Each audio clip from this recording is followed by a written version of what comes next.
Lagi tim kali gendut ah. Nhân này食得好， Di rumah ibu makan enak. 煮得好， Oh, and then 唔使喐。 nggak gerak sama sekali terus makan tidur siusam. Makan, minum, tidur.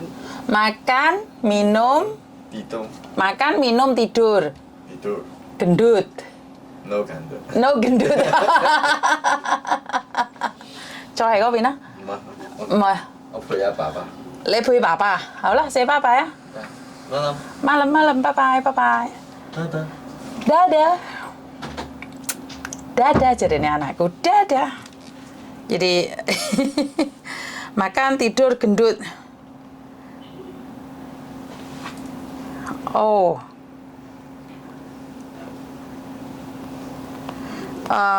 Sebentar ya Mbak ya.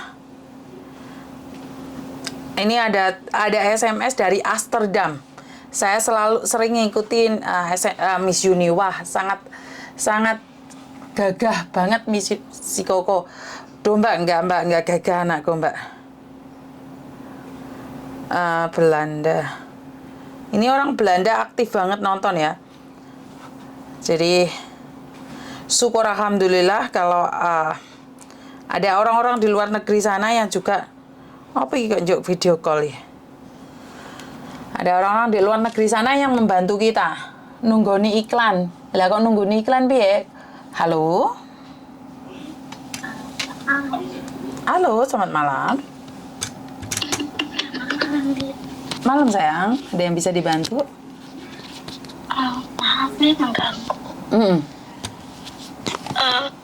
Boleh nggak Miss kalau saya libur ke rumah Miss Yuni? Boleh, ada apa Dok?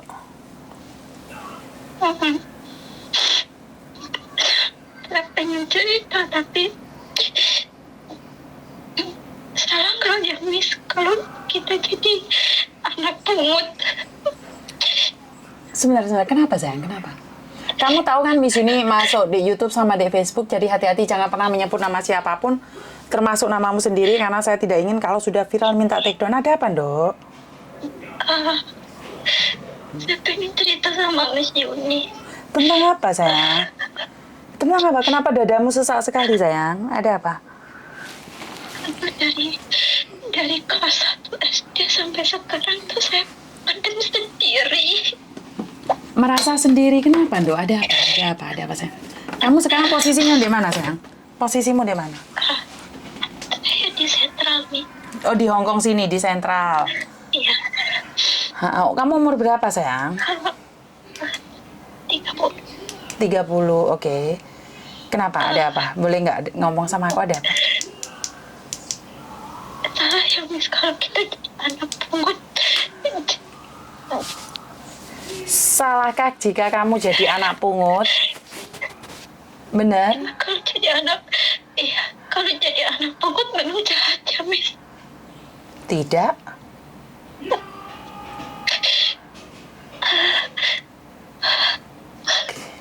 Jadi dari kecil, dari kelas 1 SD sampai sekarang tuh saya mandi sendiri. Saya gak pernah cerita ke siapa. Oke.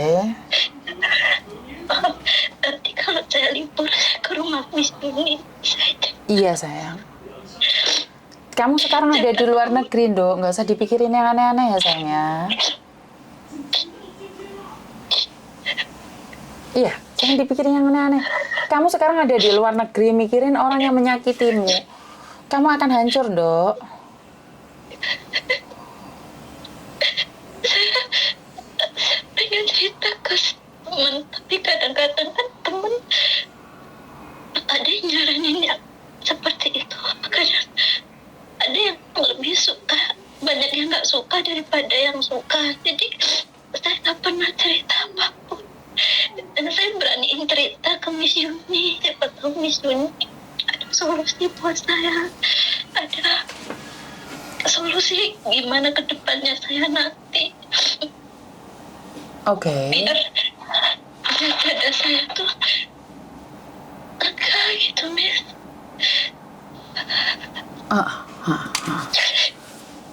Kenapa sayang? Ada apa sebenarnya? Kalau cuma dianggap kamu anak pungut, nggak ada salahnya kok dengan kamu.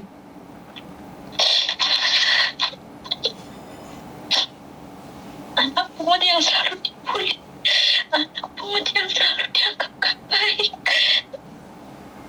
Padahal dari kecil saya mencari uang sendiri tanpa minta bantuan siapapun. Saya cari uang sendiri buat sekolah. Sampai sekarang pun saya masih bantuin mereka. Tapi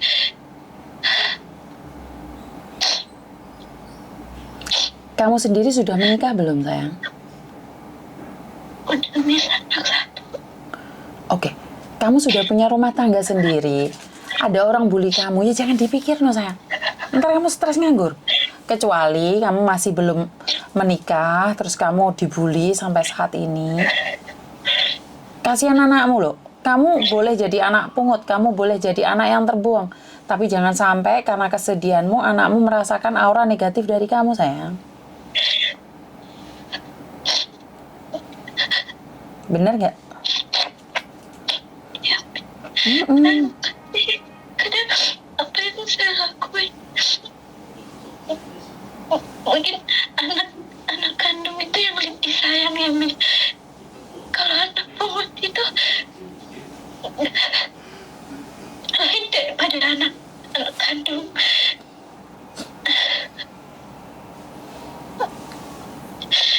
Oke. Menurut pendapat saya tidak ada anak kandung, tidak ada anak angkat. Semua itu adalah anak titipan dari Tuhan. Dan ingat, kamu sendiri sudah punya anak. Jadi kamu jangan memikirkan dirimu sendiri karena orang lain yang menganggapmu tidak ada. Biarkan saja. Yang penting kamu bisa menghargai dirimu sendiri, anakmu dan suamimu. Itu yang terpenting sayang.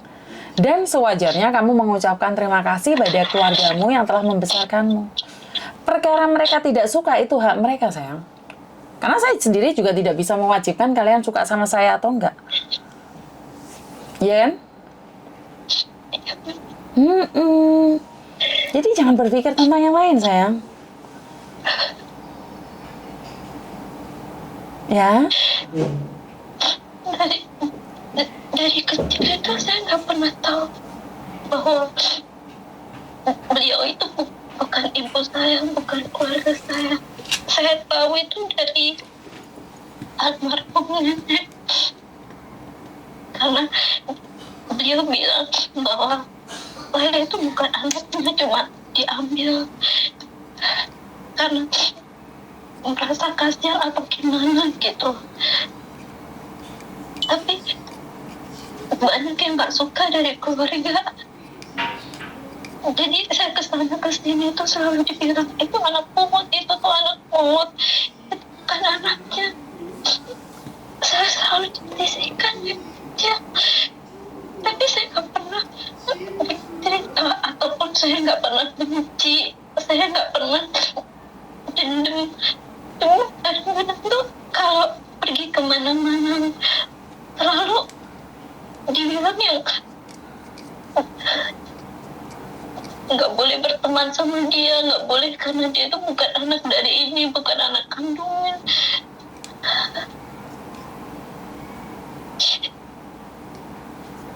Sampai sekarang pun masih dianggap nggak baik nih. Oke, sebenarnya Miss Yuni ada satu cerita ya, tak kasih tahu ya. Itu hampir sama dengan kamu. Kalau di kampung dulu itu Miss Yuni itu waktu kecil tuh dibilangin kalau aku juga anak pungut sayang. Dimana karena lingkungan keluarga dari ibuku itu Madura waktu kecil ya. Ini masih waktu kecil, saya berbicara tentang waktu kecil. Dan adik saya yang nomor 2 itu hitam banget, dan itu sama dengan ibu saya, dan saya tuh nggak sama. Saya kelihatan sama dari ayah saya, dan mereka bilang bahwa saya itu dari istri pertama ayah saya. Jadi saya itu anak pungut. Semua orang lingkungan itu membuli saya. Ini sebenarnya kita punya masa lalu. Kenapa sih saya bisa memahami kalian? Karena saya dulu waktu kecil juga dibully gitu, Mbak. Kenapa saya bisa merasakan rasa bully itu? Karena saya dulu sama dengan kamu. Jadi di keluarga saya putih, karena keluarga bapak saya ada keturunan Cinanya. Jadi gimana ya? Ibu saya Madura, keturunan Madura campuran sama Sunda. Terus habis itu saya tuh beda. Jadi mereka tetangga nanya ini tuh itu bukan keluargamu, kamu itu anak pungut. Tapi saya tetap cuek aja. Tapi kalau disamakan dengan adik saya, kalau kamu lihat saya dan adik saya kedua itu beda banget sayang. Adik saya itu beda banget, ganteng banget, tapi hitam. Jadi dari situlah saya berpikir bahwa saya itu bukan anak mereka. Tapi setelah lahir adik saya yang ketiga, adik saya yang kedua itu saya merasakan memang saya itu anak mereka. Tapi satu hal, anak mereka atau tidak, tapi mereka yang membesarkan saya. Kalau orang lain berkata apapun, saya tidak peduli karena kasih sayang mereka. Walaupun kadang-kadang saya merasa dibully juga loh. Karena saya selalu bilang saya harus sukses. Saya harus sukses dengan cara apapun. Saya tidak boleh cengeng. Kalau hari ini saya menangis karena kegagalan saya, maka saya akan ditertawakan oleh semua orang yang membuli saya dari kecil. Karena itulah sekarang saya harus bangkit. Dan saya pernah bilang sama Tuhan, Tuhan, jika Engkau izinkan aku memiliki KTP Hong Kong, izinkan saya membantu orang-orang saya sendiri. Saya pernah merasakan dibully, saya pernah dijatuhkan. Karena itu hari ini saya menebarkan cinta. Kadang-kadang saya baper. Karena saya merasakan apa yang kalian rasakan. Dan saya pernah merasakan itu. Kenapa sih saya sering kali baper kalau kalian cerita? Dan yang kamu rasakan saat ini, saya pernah merasakan itu waktu kecil. Dan ternyata juga dirasakan sama anak saya yang kecil, yang Meme. Dibully. Tapi kita harus kuat. Kamu udah nyampe Hong Kong. Dan kamu harus buktikan pada dirimu sendiri. Bahwa kamu bisa menjaga kehormatanmu, harkat dan martabatmu. Angkat anakmu menjadi anak yang lebih baik lagi. Jadi kalau kamu mengingat masa lalu, itu sangat mengerikan sayang. Yang udah berlalu udah. Tuh almarhum kakek sakit. Mereka kan pada sibuk cari darah, makanya nggak tahu darahnya apa. Nah, alhamdulillah kan darah saya sama kayak almarhum kakek gitu. Saya inisiatif sendiri untuk donorin darah saya selagi saya bisa bantu. Tapi di situ saya dibilang, kamu tuh bukan cucunya, kamu tuh bukan siapa. Kenapa kamu harus donorin darah? Saya nggak pernah mikirin apapun, yang penting kakek kan sehat. Oke, kamu terperangkap di masa lalu, sayang. Kamu terperangkap di masa lalu. Sampai saat ini pun mereka butuh apapun, saya selalu ada buat mereka. Sampai keponakan nikah pun saya yang membayarin. Sampai bapaknya aja sendiri bilang, saya nggak kesana, kamu aja yang ngebayarin. Sampai saya bilang, kamu kan sebagai ayahnya, saya bilang, kasihlah apa waktu buat anakmu, saya bilang gitu. Saya cuma nyaranin aja yang baik. Terus mereka bilang, ya kamu bukan emaknya, kamu bukan ibunya, kamu bukan siapa-siapanya, kamu nggak perlu ngomong. Oke. Saya katakan sekali lagi, kamu terperangkap di masa lalu. Dan jangan memberikan pertolongan orang yang nggak meminta, Mbak. Banyak di luar sana orang yang meminta pertolongan, kita nggak bisa bantu. Buat apa kamu menolong orang lain sementara nggak dihargai, sayang? Ya udah, lepaskan. Mereka aja nggak mau kok. Jangan kepikiran. Karena mereka kan keluarga.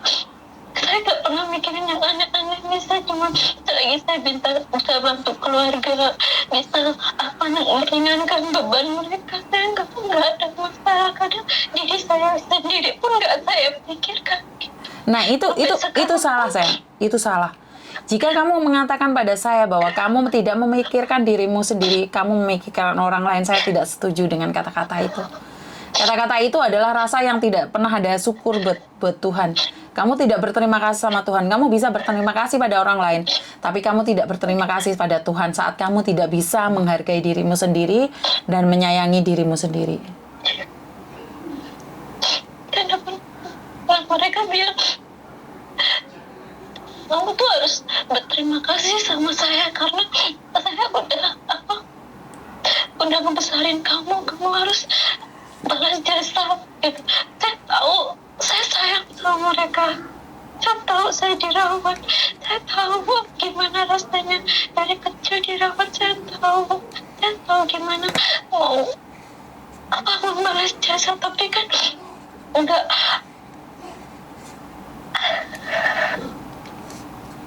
Oke, sekali lagi, saya ngomong pada kamu. Kamu terperangkap di masa lalu yang orang-orang tidak pernah menginginkan kamu. Pergilah di mana orang lain bisa menghargaimu. Jika di tempat kamu lahir, kamu tidak dihargai, pergilah ke tempat lain. Karena saat kamu memiliki sesuatu yang terindah dalam hidupmu, saat kamu memulai sesuatu kehidupan yang baru, itu keluargamu nggak akan datang, temanmu juga nggak akan datang, tapi orang lain lah yang menghargaimu. Karena itu, Saya takut durhaka itu, Miss. Saya berpikir apakah saya jahat, apakah saya durhaka sama orang yang udah besarin saya tuh, sama orang-orang yang dekat keluarganya. Karena saya berpikir seperti itu, Miss. Takut itu. Karena saat ini pun saya masih dibilang masih jahat, masih belum bisa balas jasa mereka. saya nggak bisa jawab tentang ukuran durhaka ya. Karena memang saya bukan siapa-siapa ya. Karena bagi saya untuk ukuran durhaka itu hanya Tuhan yang tahu. Manusia kan bisa mengira-ngira. Jadi saya tidak ingin terpreset omong oleh kata-kata durhaka. Karena saya tidak pantas menyatakan Anda durhaka dan saya ahli surga. Karena bagi saya itu sangatlah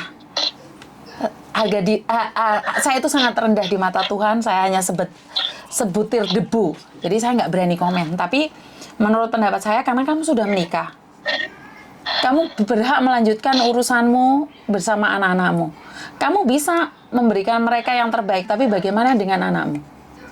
Benar nggak? Jadi saya tidak setuju dengan mengatakan bahwa kamu menghargai orang lain dan kamu lupa anak-anakmu. Itu saya tidak setuju ya.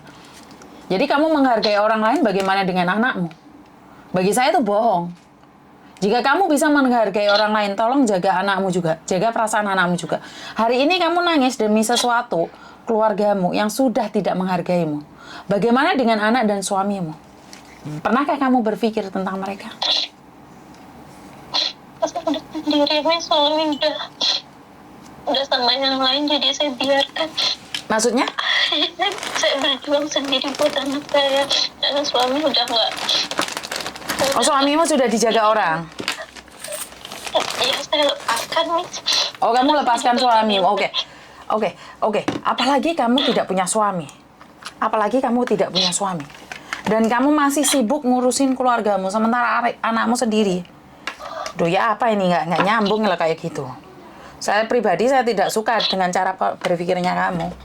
Karena kamu bisa menghargai orang lain, terus bagaimana dengan anakmu? Anakmu juga manusia biasa dong. Nggak seharusnya kamu memperlakukan anakmu seperti itu. Bener nggak? Jika kamu ingin menghargai orang lain, hargai dulu anakmu dong. Kamu bisa bilang mencintai keluargamu, kamu nangis-nangis demi keluargamu. Terus kamu bertanya nggak bagaimana anakmu? Bener nggak? Kita secara pribadi ya, lepas pribadi ya. Kamu boleh nangis buat orang lain, tapi anakmu nih, pernah nggak kamu mikir tentang anakmu, sayang?